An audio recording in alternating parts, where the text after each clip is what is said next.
La pluie est enfin revenue, régulière, abondante et attendue depuis longtemps, même s'il s'agit du deuxième épisode pluvieux, important cette année. Et surtout beaucoup de bonnes inondations.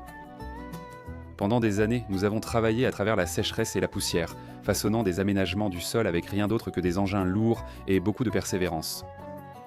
C'est une véritable joie de voir cette terre s'imprégner d'eau. Et là, les systèmes font exactement ce pourquoi ils ont été conçus. Cette terre, la conception et les gens ici qui ne lâchent jamais prise.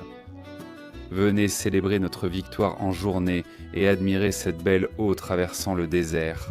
La pluie a cessé, mais ça ressemble à des nuages muraux, donc je vais installer un timelapse et garder un œil là-dessus.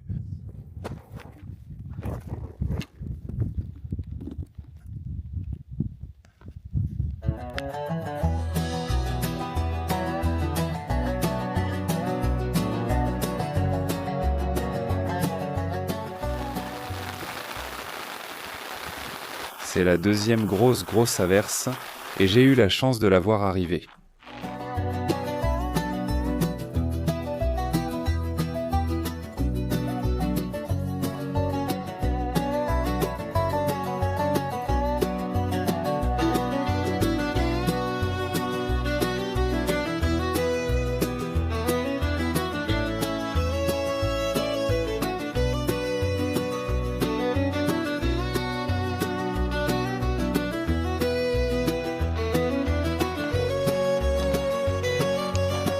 Alors campons ici et voyons si on ne peut pas observer un peu de courant. Cette fois, je veux me concentrer sur ce versant exposé à l'ouest. Je ne connais pas l'apparence d'un jeune olivier du désert. Mais ça ressemble à des feuilles d'olivier pour moi, comme des feuilles d'olivier du désert. Et ça ressemble à une acacia. Donc, même si je n'ai pas paillé ça exactement comme il faut, cette baignoire a l'air de porter ses fruits. Je reviendrai identifier ça quand il ne pleuvra pas et je tiens le parapluie d'une main, l'autre est libre. L'autre, la caméra.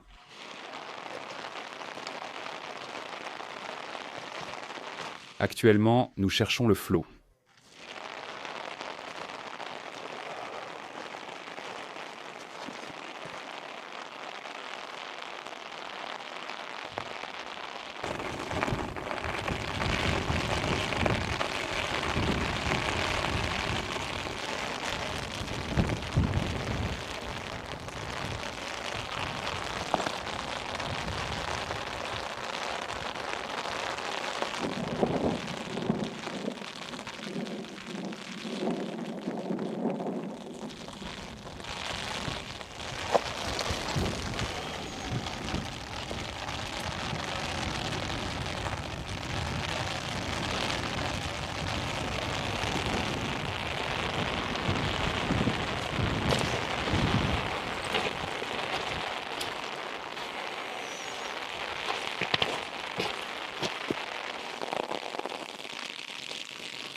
Voilà le flot âme.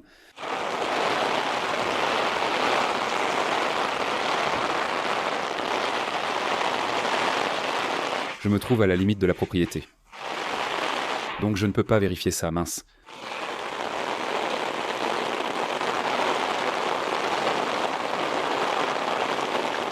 Et regarde ça. Les barrages de contrôle fonctionnent.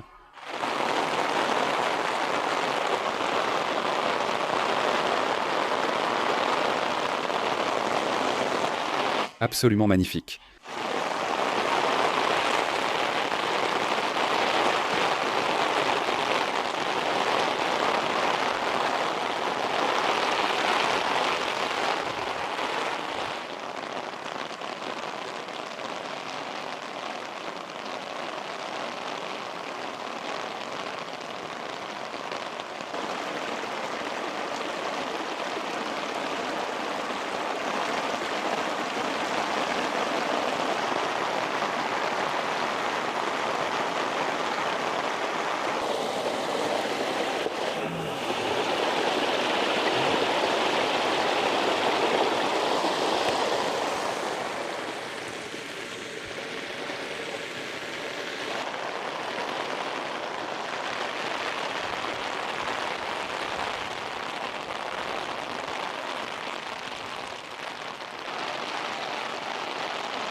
D'accord, vous pouvez voir le Limon qui s'écoule de la route vers le déversoir, puis le déversoir canalise tout directement, ici.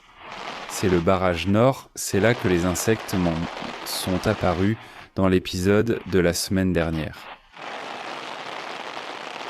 Je pense qu'on a vu comment ça se passe, on reviendra pour surveiller ça. Allons vérifier les terrasses et voir si on capte un peu d'écoulement venant de ces pentes.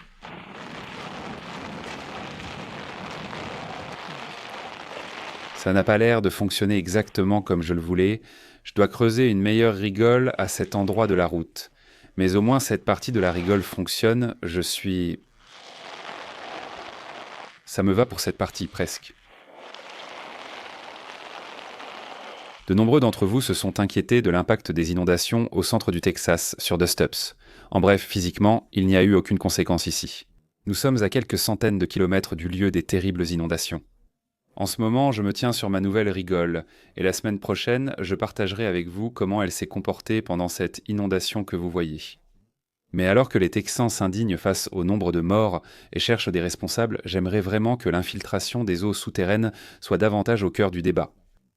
Quand une rivière monte de 30 pieds en 2 heures, tout ce que vous pouvez faire pour amortir les flux et retarder l'écoulement de l'eau en aval rend un immense service à vos voisins. Voyons si on a du débit. Oh.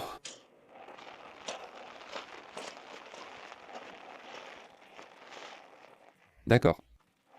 C'est exactement ce que la terrasse est censée faire. Donc, dans ce cas, le fait qu'elle ne soit pas couverte est une bonne chose parce que vous pouvez voir que c'est exactement ce que je veux. Toute l'eau est sur la berge intérieure que vous voyez sur le côté droit de l'écran. C'est là que la ligne d'arbre va aller. Et là où je marche, c'est tout cet espace vide, donc c'est 100% le design.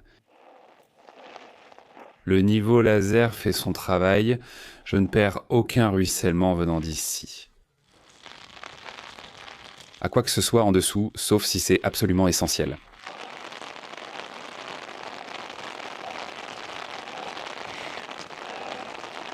Mais c'est une partie où je ne vais vraiment pas être content parce que je pense que je vais perdre de l'eau.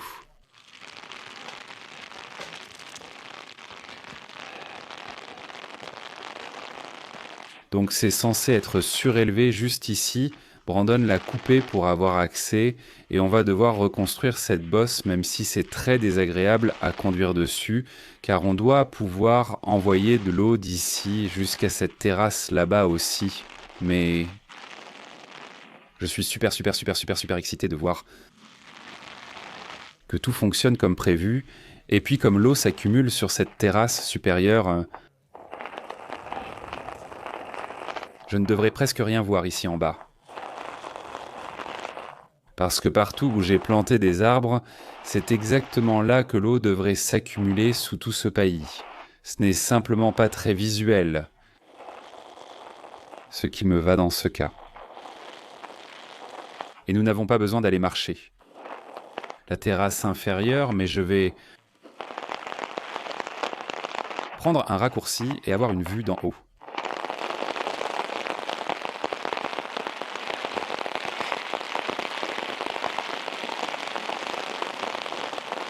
Pas de ruissellement.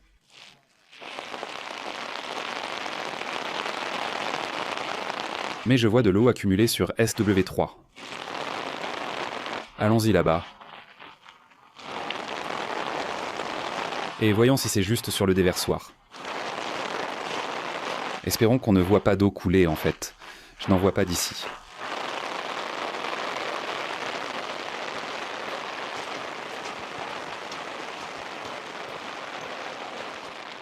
Eh bien, on en perd un peu, ce qui est anormal, c'est comme ça que c'est conçu. C'est un déversoir.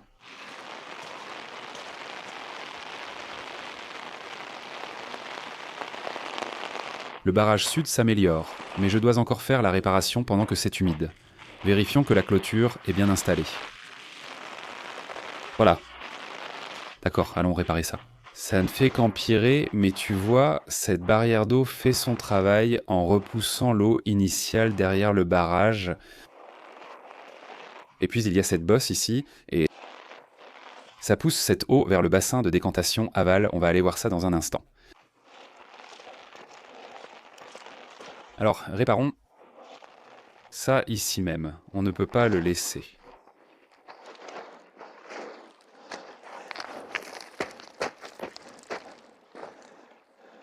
Parfait. Cela protégera le barrage de l'érosion.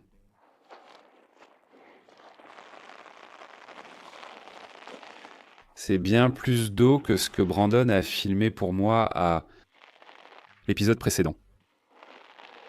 Alors moi, on va remonter le temps, puis regarder les bassins de décantation aval. Regardez ça, les gars. Tout ce chemin en arrière, tout est inondé.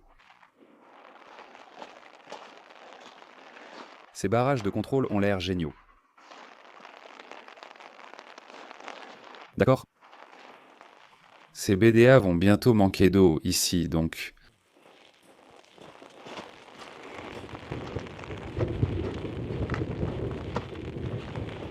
C'était juste.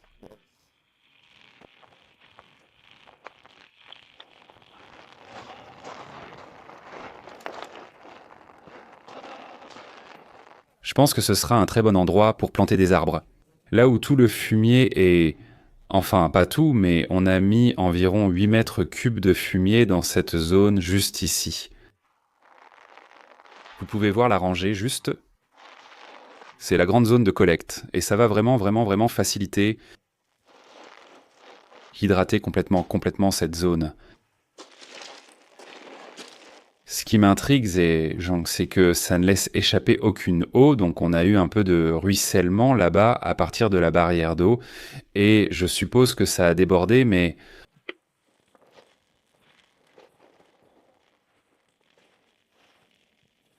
Un petit peu d'eau derrière les bassins de décantation aval. Ça tient vraiment bien.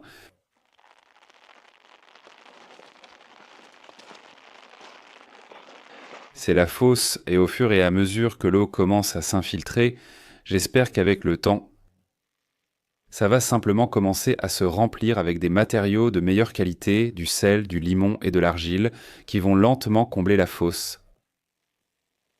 Et on voit nos digues de contrôle faire le travail, ralentir l'eau. Donc ça arrive jusqu'à la bassin de décantation aval, regardez ça, toute cette eau, et il y a une poche d'argile juste derrière. Donc ce niveau inférieur d'argile va être complètement hydraté à mesure que l'eau s'infiltre. Ce qui est tout simplement incroyable. Ce qui est fou, c'est que tout ça se produit alors qu'il y a 2 barrages assez grands et surdimensionnés qui bloquent tout. Et ici, vous pouvez voir que le bassin de décantation aval retient vraiment l'eau. Tout est accumulé. C'est impressionnant. Regardons jusqu'où va ce canal. Il libère l'eau très lentement, ce qui est très bien. Mais si je peux le boucher, autant le faire, alors faisons-le.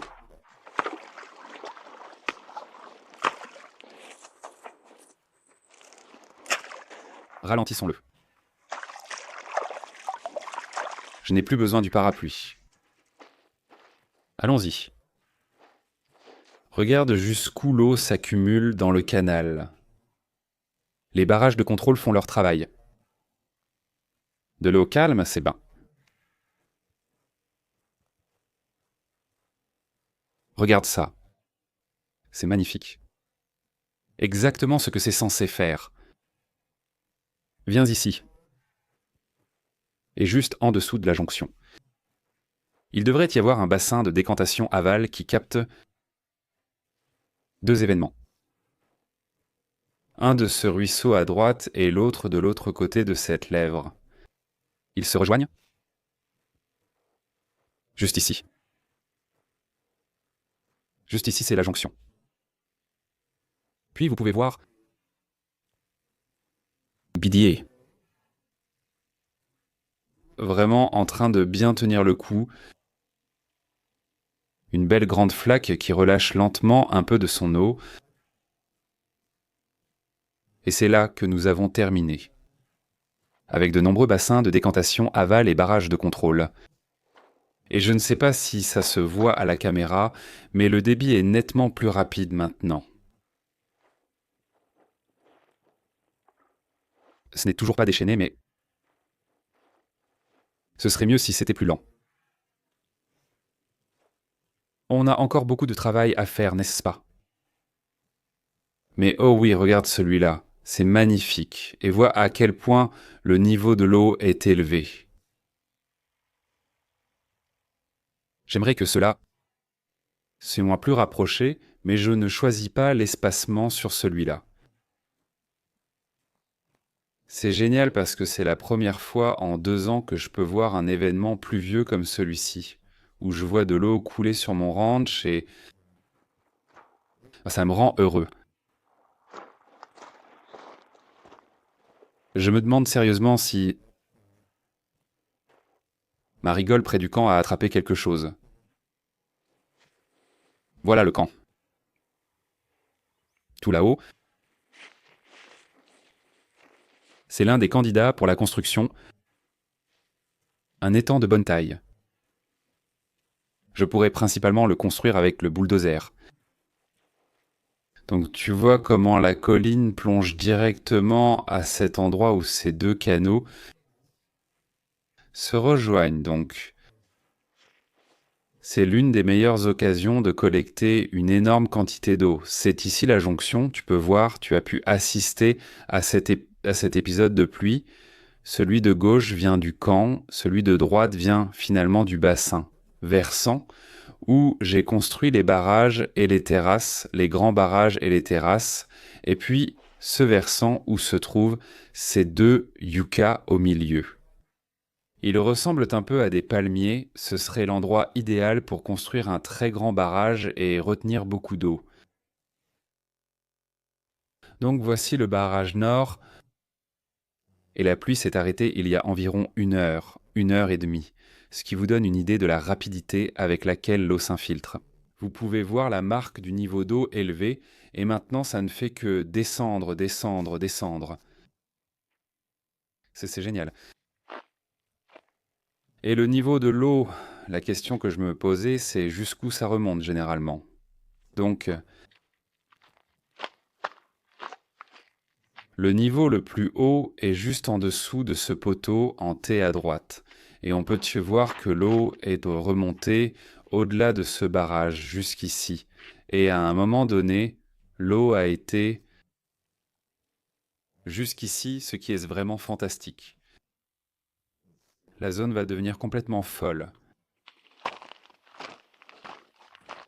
Il n'y a absolument aucun dégât, c'est étrange, il y avait un ruisseau qui coulait il y a 2 heures. Oh, regarde, je ne suis jamais venu marcher ici pendant l'écoulement. On dirait que tout ça s'est rempli, c'est ce qui m'inquiétait. Boueux, boueux, regarde tout ça. Argile et limon qu'on a récupéré, donc j'ai clairement plus d'eau que les autres. Tu vois, tout ça c'est juste mouillé, mouillé, mouillé. Il y a encore de l'eau stagnante là-dedans. Donc ça doit venir du haut du bassin de pluie, ou de ce bassin-ci, c'est le sommet du bassin versant.